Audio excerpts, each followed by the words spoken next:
Soni TV लोकप्रिय reality show Indian Idol season 16 रो grand finale रे पहुंची किट छात्री तथा ओडिया कंठशिल्पी ज्योतिर्मयी नायक आसंता काली भुवनेश्वर पहुंचे तांको सम्मान रे एठारे एक होमकमिंग सेलिब्रेशन आयोजित हेबो। एथिपाई किट और किस पक्षर व्यापक प्रस्तुति होईछि। ज्योतिर्मयी प्रथम ओडिया कंठशिल्पी भावे एभली जातीय स्तरीय कार्यक्रम ग्रांड फिनाले रे पहुंची ओडिशार गौरव वृद्धि करिसेंती। एहा ओडिशा पई एक ऐतिहासिक माइल खुंट बोली कहिले अत्युक्ति हेबो नाही।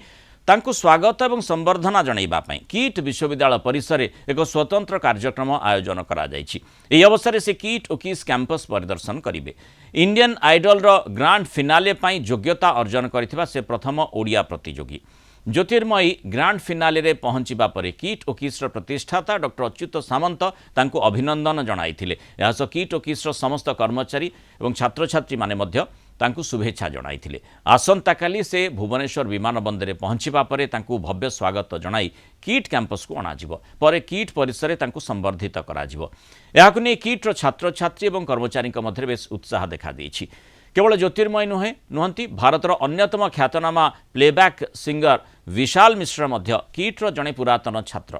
किट्रु शिक्षा समाप्त करी से भारतीय संगीत जगत रे निजर एक स्वतंत्र स्थान सृष्टि करि पारिछंती। निजर असाधारण प्रतिभा पई विशाल फिल्मफेयर अवार्ड सह अनेक सम्मानर अधिकारी होइछंती। ए अवसर डॉक्टर अच्युत सामंत कहिछंती विशाल मिश्र एवं ज्योतिर्मय नायक परि प्रतिभा माने किट्रु शिक्षा लाभ करी किट सह ओडिशा तथा भारतर गौरव होई पारिछंती।